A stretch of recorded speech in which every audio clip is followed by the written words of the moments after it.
right. Hello, good morning. Thank you for joining us today. We have Dr. Yarger and Dr. Gamrat here to present on online course design to be inclusive in the higher education U.S. courses. So thank you everyone for coming today. I'm really excited to hear Dr. Yarger and Dr. Gamrat's what they're going to share with us today, and I will let them briefly introduce themselves. So good morning, good afternoon, good evening, depending where you're at. I'm Lynette Yarger. I'm an associate professor in the College of Information Sciences and Technologies at Penn State. I'm also an assistant dean for equity and inclusion in the Schreier Honors College, which is also housed here at Penn State. And I'll give my colleague Chris a few minutes to introduce himself. Thanks. So I'm Chris Gamrat, instructional designer for the College of Information Sciences and Technology. I've been here in this college for a little over 6 years, and I've been with Penn State University for almost 12 years now. So, and during that time, I've been thinking about all kinds of different ways of, enhancing the learning experience for all varieties of students that we have. So residential students, online students, anybody that wants to learn with us. I'm really thinking about how can we engage them. And so a little over a year ago, about almost a year and a half now, we started having this conversation about what does inclusive pedagogy look like, and what are some of the things that we may be able to start to think about in our own courses and provide as recommendations for for others that are teaching or thinking about teaching in this kind of way. So with that, I'll toss it back over to Lynette to outline today's session. So we'll start today by talking about what we mean by inclusive pedagogy. So I'll talk to you about some of that background, the big picture. Then we'll get into more of the practical implications, like can you put these ideas into practice? And Chris will be leading that discussion about the doing. And as we mentioned earlier, there'll be some time for individual reflection upon your own teaching practices. And then as a group, we'll reconvene and have a larger discussion at the end of the session. So with that said, let's get going. So when we talk about this idea of inclusive pedagogy, what do we mean? And to come up with a common understanding, so we're all starting at the same space, it's really about creating an environment that works for all students and recognizing that students come in and with their own identities and their own thoughts and experiences and approaches to learning, and how can we as instructors facilitate a learning environment that's able to support that diverse group of students. So some principles I think that we can use to guide our thoughts and practices around this is looking for student-centered and equitable focus. And so student-centered mean we're taking, the standpoint of students seriously as we think about our courses and how we'll design our rubrics and for assessment and the content we use. So thinking about that from a student's perspective, and also equity, understanding that some students might need more supports because they're coming in with less familiarity about that topic. So recognizing that and trying to structure the course in such a way that it's relevant and meaningful and everyone can be successful. So that would also mean we have to consider students coming from a variety of backgrounds, learning styles, talents and abilities, and also interests. So as teachers and students, that means your relationship is going to be more collegial in the sense that, yes, you're the instructor, you're responsible for what goes on in the class and the management of that learning space. But that means that you want to be supportive and in a collaborative tone, set a space where students feel like they can have a voice and not just be recipients of knowledge, but to be actively engaged in an open learning setting. We also want to allow each person, the students in the class and the instructor, to be fully present. And that means valuing everyone So everyone has a standpoint that's informed by their prior experiences, their ways of knowing about the world, and to recognize that those are valid, and to structure the learning around making people feel like where they're coming from is okay, but trying to impart some knowledge and tools and techniques for critical thinking and engaging. Lastly, we want to get students involved in a way that's very intentional, because we want to overcome barriers to learning. And in particular, when we're talking about learning, a sense of belonging is going to be important. So students feel like they belong, that they have value, and that they're being valued. And that breaks down some of the communication barriers that helps to make the class more lively. And I think everyone learns more when we're able to bring our full selves to the task of learning. So we, as Chris mentioned in the introduction, we at the College of Information Sciences and Technology, we're part of the world, broader context, where we're seeing that we have a growing number of students and they're becoming more and more diverse. So just in our context, our student body has grown from a little over 1,000 students to 1,700 students. And our students are more diverse. We've quadrupled the number of underrepresented students in our college in the last 5 years. So this includes underrepresentation for us in our context is international students, African American, Latinx, and women. So we're increasing the number of students and the diversity. And with that suggests to us that we need to change our teaching practices to support a changing demographic, a changing world. And so to do that, we have to think from the standpoint of students and what they're asking in terms of learning and what's going to facilitate their learning. And some prior research suggests that students want transparency. So they want to understand what's going to happen in my learning environment, how am I going to be assessed, all those types of resources that we provide a lot of times through our learning management systems.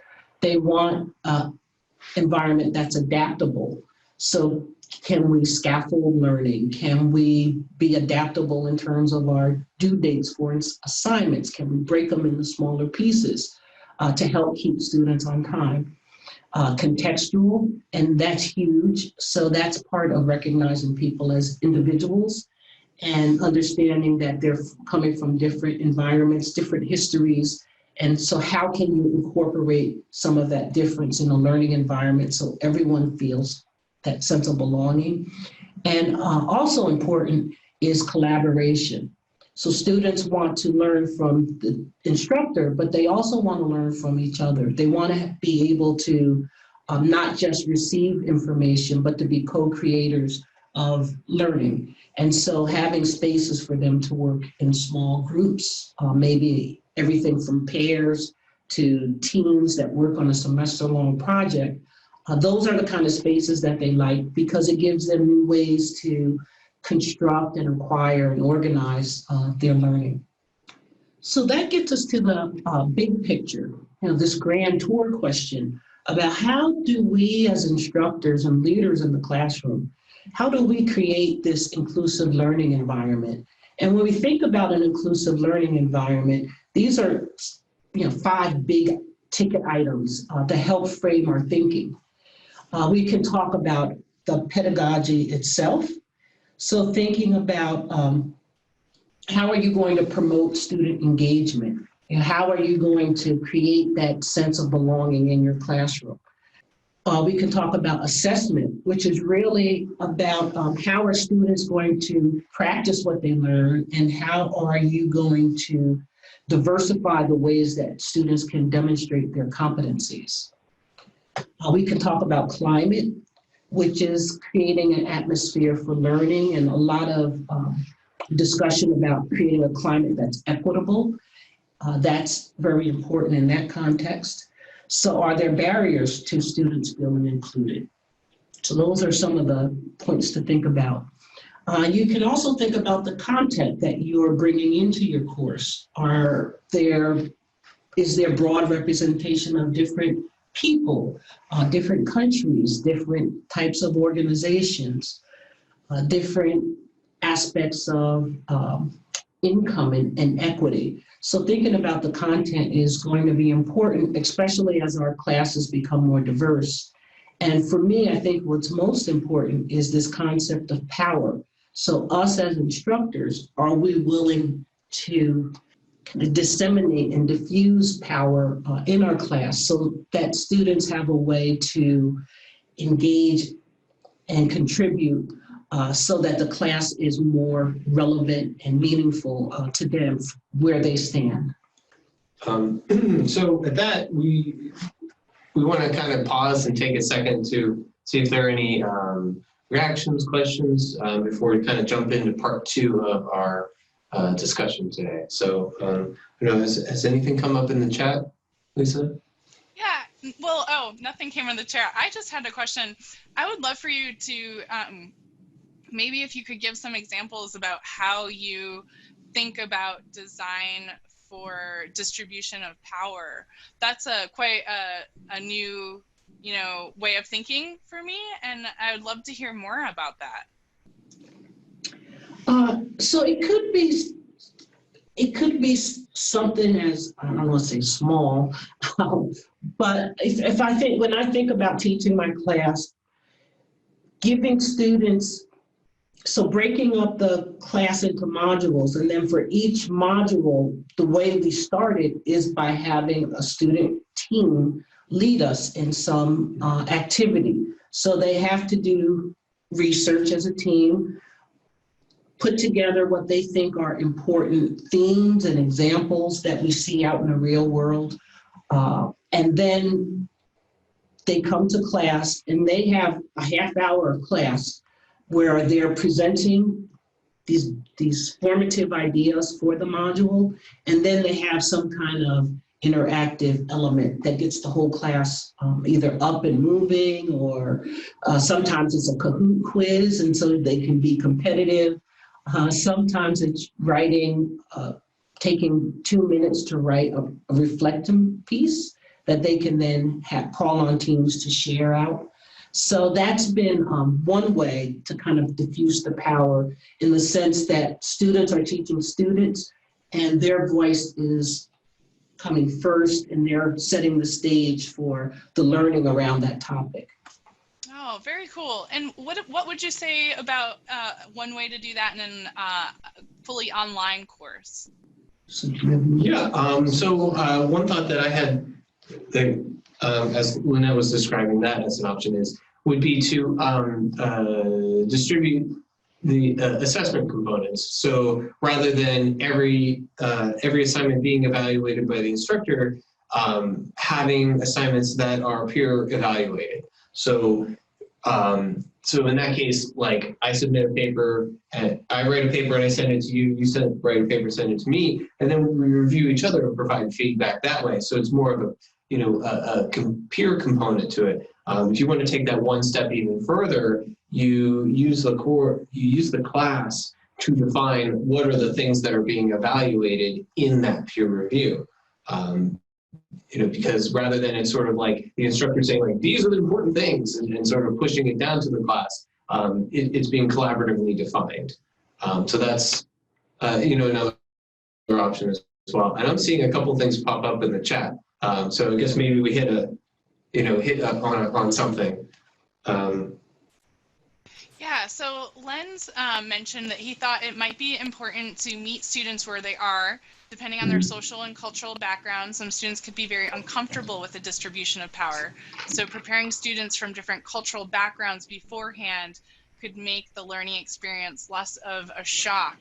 And I think that's a wonderful point. How could we prepare these students who are coming into our online courses for a very different Western view of power distribution inside a course? Yeah, I've had some experience with that in my residence course last semester. So in the fall, I was teaching, it's a 400 level course, so primarily juniors, seniors, who are studying issues of technology in society. So think of it as, issues around privacy and copyright and, social media and surveillance. So it's that type of a course. And so the course project was for each student to modify an existing Wikipedia article. So a lot goes into that in terms of the preparation, learning how to use the tools, to doing the research, to learning the Wikipedia writing style. So it's a semester-long project. And me going in and some of the students who are in the class who are more, I would say, academically, maybe they're more talented, maybe they're in the honors college, but more in tune with being a researcher, and they were comfortable with that. They saw it as this wonderful opportunity to contribute to the creation of and dissemination of knowledge. Other students were petrified. It was like asking them to go out on the tightrope without a net. And it took a lot of reassurance. I spent more time in class than I anticipated with myself and the teaching assistant trying to help people get through the process. We did not do as much of the peer review, but I know that would have been really helpful. Just to build confidence in students, and it's in getting them to take ownership of the fact that they are like elite people in society. I mean, the fact that you can take a break from the real world, quote unquote, for 4 or 5 years and pursue knowledge at these great institutions of learning is really a privilege. And so in some ways you have an obligation to share that with other people. And just getting students to own that was a real challenge. So I think Len's is spot on about it might be more of a stretch for some student populations than others. Mm-hmm. Hey, can I make a comment if you don't mind? This is Sylvia. Go ahead. I apologize. I came in late. So one thing, we have a guy on our campus here at Auburn University, and he sends out a little anonymous questionnaire a couple of times throughout the semester, getting feedback. And I think that maybe this could be a way, like an unthreatening way to get students to be able to have something to say that might otherwise be nervous about it. Mm-hmm. Yeah, definitely. Surveys like that, I think, are a nice approach, but also kind of like this struggle. Like I know I have that even in my own classes. Like I'll survey students for different things, and I feel like it's like pulling teeth, like to get them to tell me what I could be doing differently or be doing to help them. So it sounds like maybe your colleague there has kind of hit a good methodology for that. So I think like that's a real, there's an art to that science, right? In all of these things, there's an art to it. Yes, and I think I don't think it's always worked for him, but I mean, the nice thing is he always shares it, and he says, well, somebody wrote me and said this, and that's a really great idea. He's very nurturing and understanding and encouraging people, and so I think it kind of gives them an opportunity. That's awesome. Thank you so much, Sylvia. All right. Anything else before we move on? So thank you for sharing those ideas about how to redistribute powder, as well as some of the challenges that we might run into as we try to engage in that activity. Mm-hmm. Thanks. Over the past year or so, we've been working on these ideas around like what are things that you can do for inclusive teaching and course design, and that was something that when I first started getting into this, I was having conversations with Lynette and a colleague of ours, Jason Guines, and I said, like, I'm going to these sessions, I feel energized, I want to do things for this, in all of my roles, but I feel like I don't know how to start with that. And at one point I said, I just like blew up a whiteboard with like everything I knew and then started just like condensing things. And at one point I got like 20 some different ideas and I boiled it down to this. And so this is something that we've been trying to share out over the past month or so, over a lot of multiple iterations here. But we want to share some of these ideas with you. And this is an awful lot here. This is still like 16 some bullets. So in today's presentation, we're going to talk about one from each of these three categories to sort of highlight as some things to think about, but to also kind of, if you're interested in those, but want to know more, there's a lot more that you can explore, and we'll talk about that as we get further on into the presentation. So I want to use a course that I teach as a context. Actually, we both teach IST 110, and that's something that it's easy for us to talk about. We both have experience with it. This is intro to technology for mostly freshmen. Sometimes it's an elective, so you may see some upperclassmen, but it's usually for people who are pretty green with technology. They just don't have that much experience with it. So we want to try to approach that course in a particular kind of way. So in that, we use that as a use case for a couple of different recommendations. So the first off is, this may seem really obvious or really basic, but it's important to have really good, robust rubrics associated with the assignments. The bigger the assignment, the more important it is. And that's important for a couple of reasons. One, it helps the instructor to eliminate any potential bias across evaluating their students, and provide consistent types of feedback as you're evaluating the materials that are being provided by your students. But it also helps with the student side of things. So we were just talking about that redistribution of power and kind of putting it back into the hands of students. So when they're doing those peer evaluations, when they're doing peer reviews, evaluating their group members and saying, we all participated, but this other person, they didn't. And getting them to think a little bit more clearly about what is that, what are those things that they're evaluating, and what are sort of, not only the inputs going into considering the work of another person, but the outputs or outcomes. So like what are things that could be done to mitigate a potentially bad peer review as you're navigating like group work, which is perpetually like one of the biggest complaints we have. Yeah.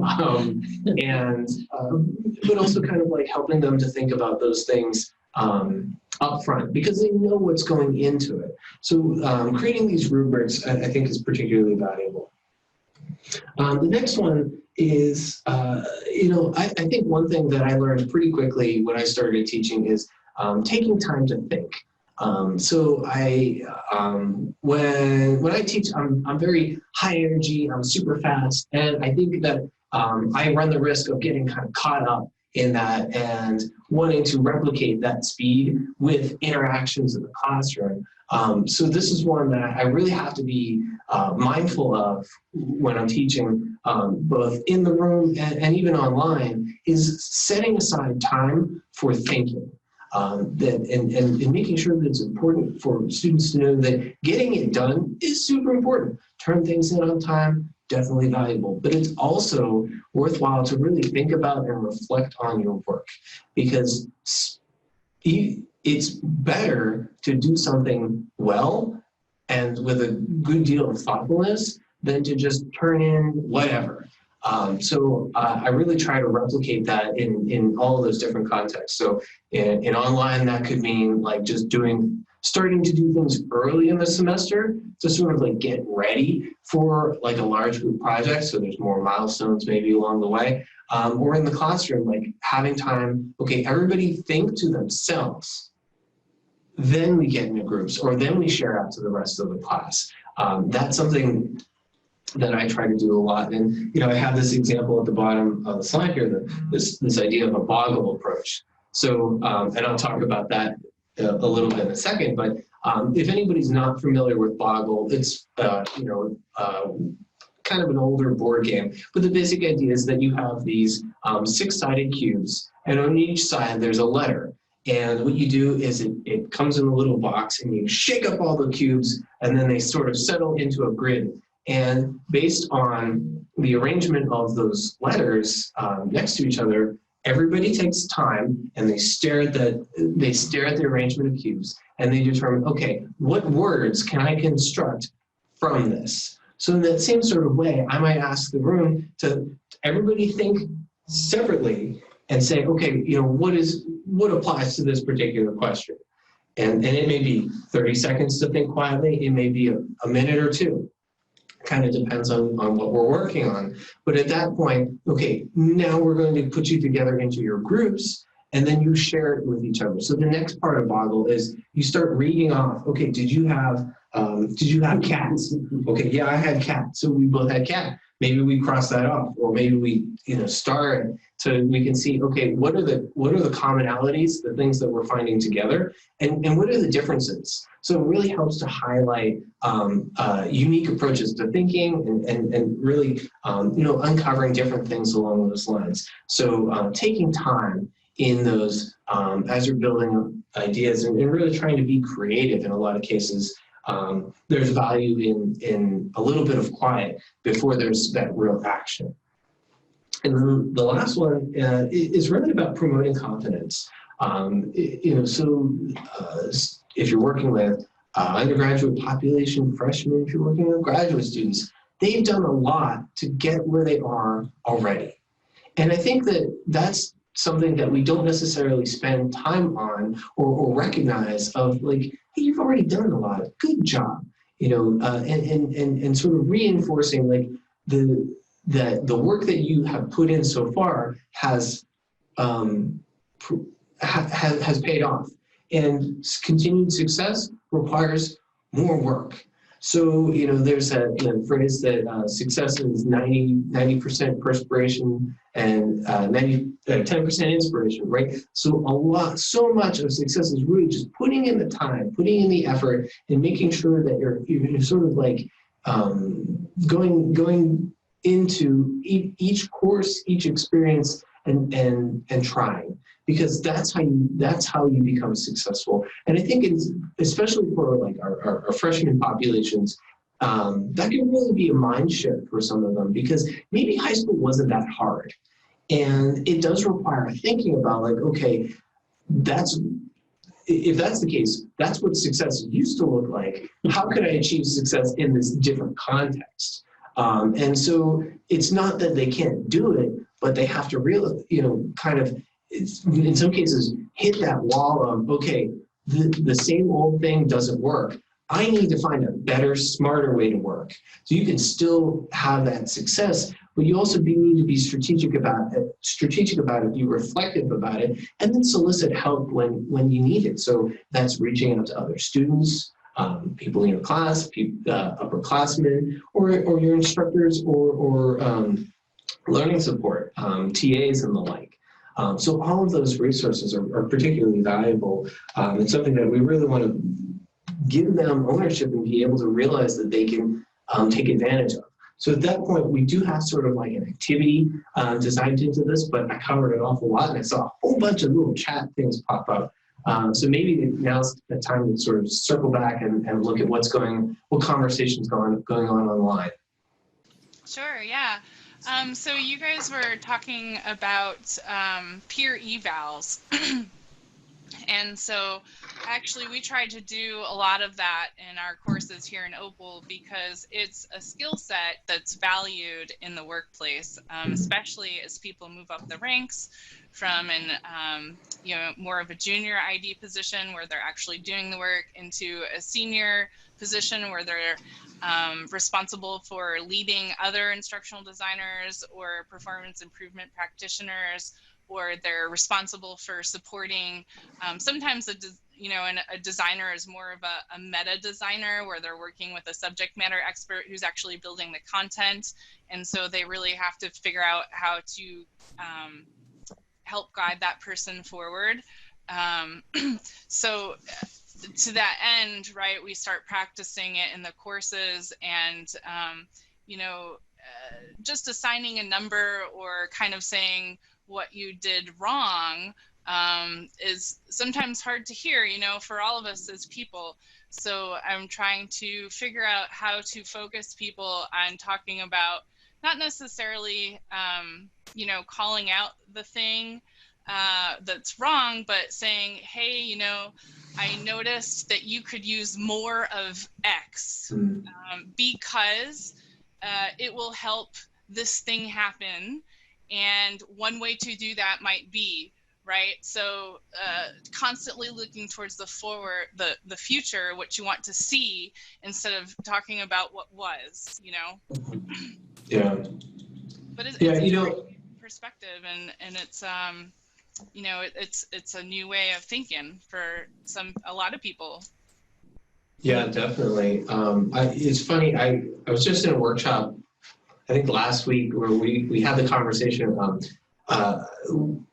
of the faculty panelists that was in the session does video feedback. So he records himself like a screencast of, here's what I think of your paper, or here's what I think of your project.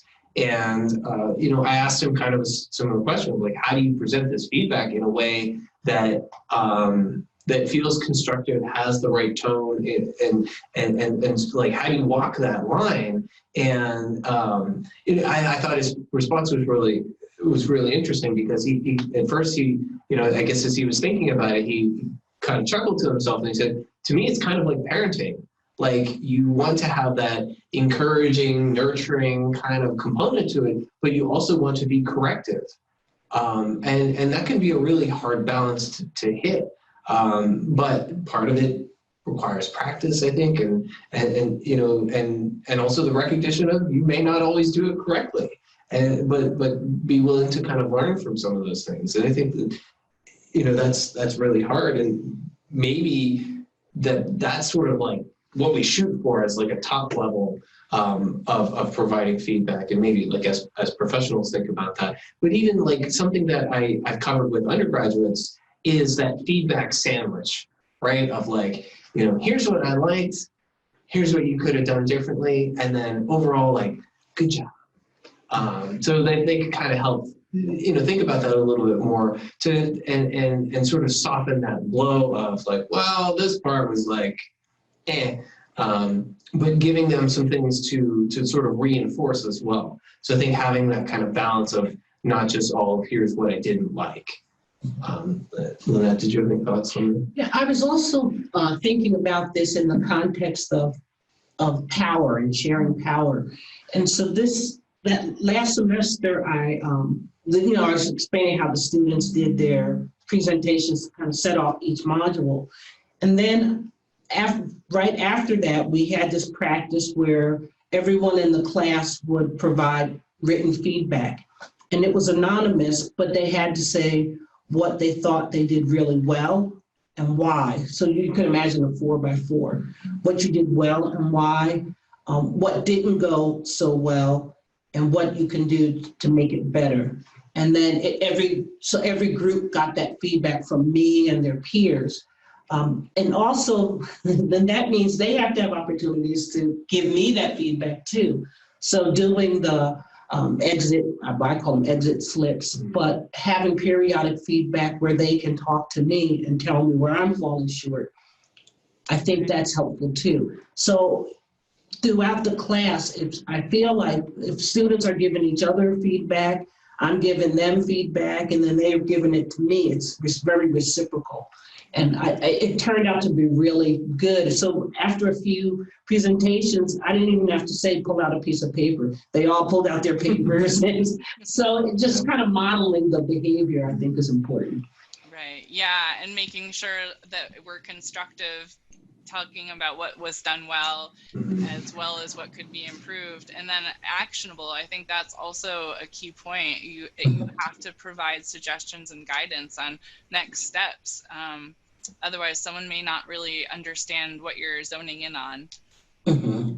And it's interesting how it's fairly consistent. You know, when you look across all the feedback that came from the class, it's fairly consistent in terms of what they're pointing out as some of the weaknesses and the strengths. So I think that gives some credibility too. Like, my peers are really on point with their advice.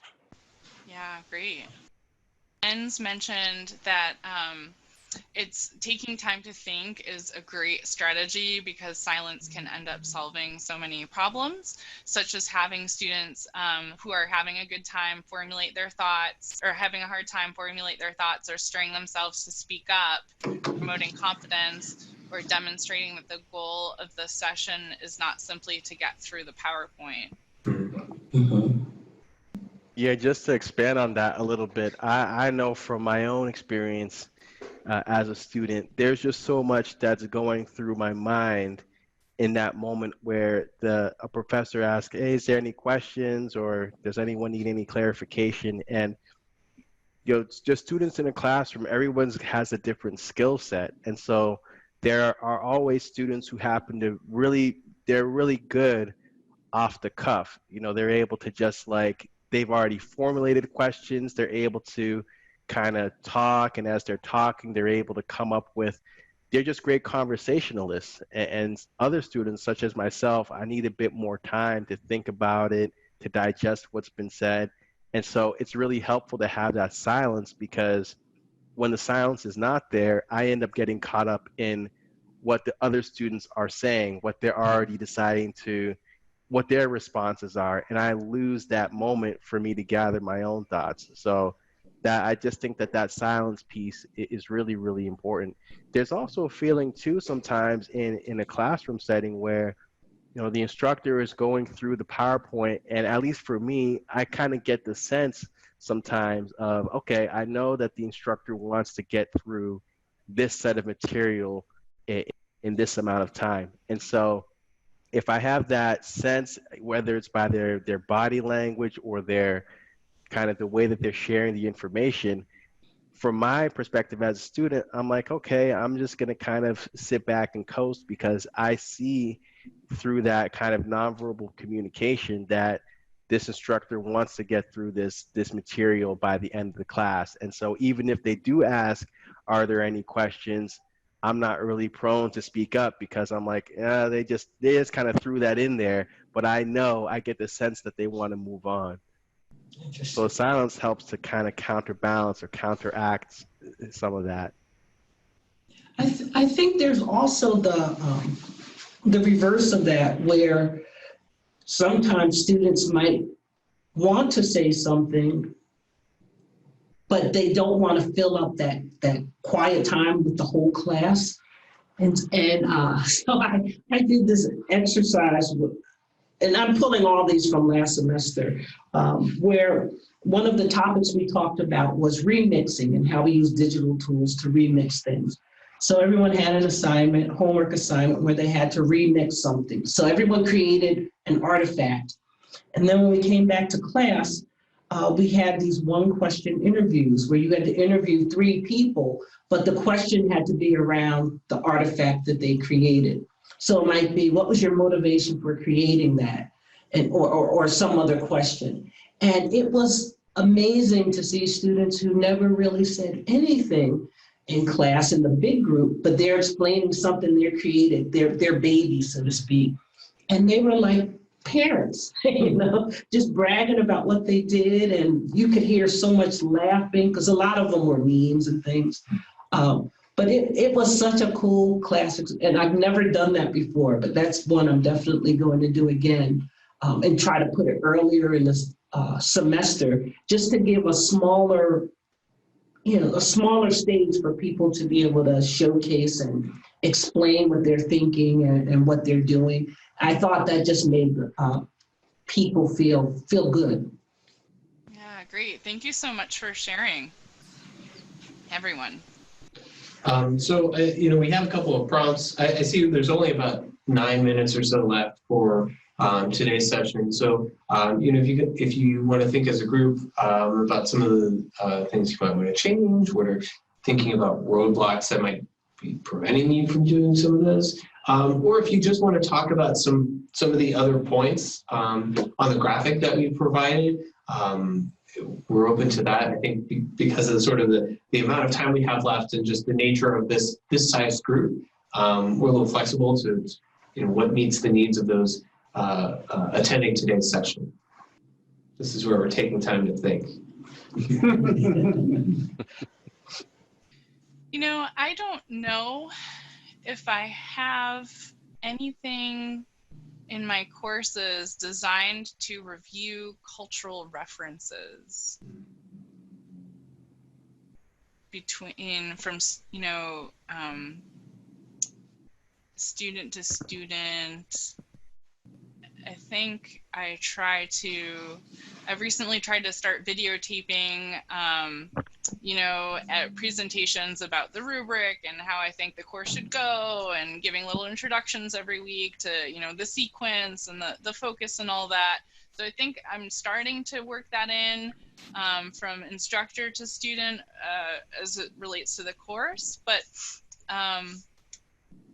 I'm curious about how else to build that in so that students have an opportunity and learners have an opportunity to go over their cultural differences and share that. Do you have any ideas on that in an online format, how you might approach those things? Yeah, so that one is kind of tough because it's pretty broad. So, in addition to just like, we have the icon is like a film strip and some music notes. Like it could be popular culture, movies in the theater, songs on the radio, that kind of thing. But it isn't necessarily limited to that. So like I might make a reference to, the most recent Star Wars movie or something like that. Or I might make a reference to some movie from the 80s.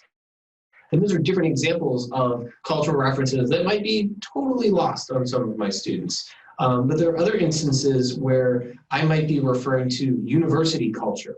And if I refer to, the dean or the provost, I don't think most undergraduates know what a provost is or does. So even considering those components, but also realizing the cultural aspects of the student population. So in particular, the ones that we deal with a lot because of the nature of our college, especially with our online students, are military students. So either retired or active duty folks in the military, they come in with all this culture as an aspect of just like how they function.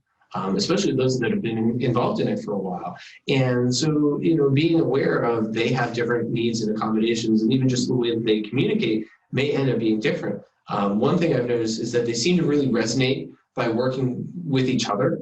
And so that's something that, for the most part, I'm pretty comfortable with.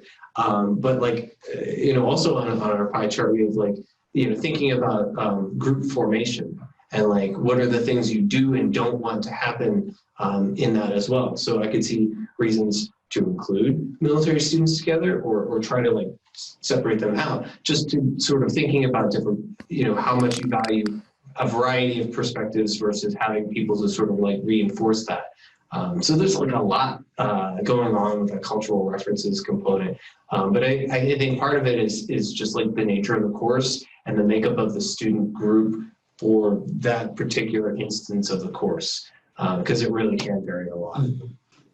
And I've noticed that the 80s movies are totally lost on students anymore. That's like, I can't talk about any of that. I guess to show the clip. Right, yeah. Yeah, the 80s movies. I guess one thing that I started doing this semester, I dabbled with it last semester, but I really started to focus on every week that we're covering something new. Inviting students to share their experience with the thing. So that way, if they have no experience, they can see the other students who also have no experience. If they do have experience, they can see who might need help, and if the people that don't have experience see that who has experience, they might go and try to dig into that person's post or something like that. So I guess that's a way also of trying to facilitate sharing of background and perspective, where that comes from. Am I hitting that? Is that? No, that's absolutely right, right? You take the wisdom of the room. Remember a class I was taking about leadership, and it was talking about how the answers in the room, it doesn't have to be just the person who's the instructor. So yeah, that's right on point. I had a question about on your graphic about the archive for review. Yeah. Could you give a little extra information about that?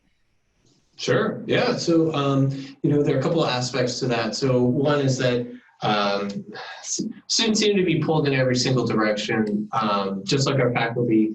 And there are a lot of legitimate reasons for not being able to come to class. I have an interview, I'm on some sort of sport, team sport, I have to travel. So all of those are within reason. So being able to archive lectures and other components of the course for later on consumption is good for that population. It's also particularly good for students that have certain cognitive disabilities where it is hard for them to follow in-room lecture and presentation, especially if they're really fast. So like I've had students that have like ADHD where they kind of get lost at certain points.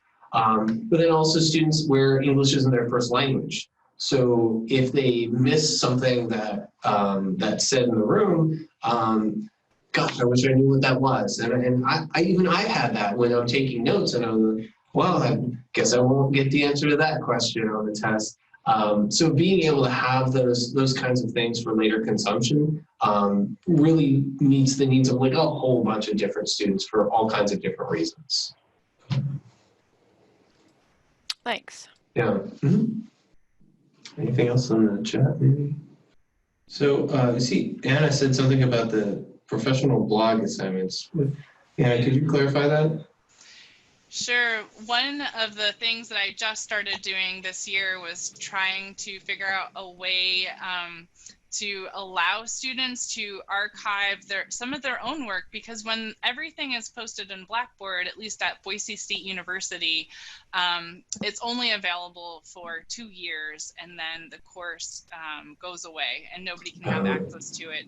So I've, we're hooked up with Google Suite here, and students can keep their email addresses as long as they're enrolled for 2 years or they graduate, they can keep it forever.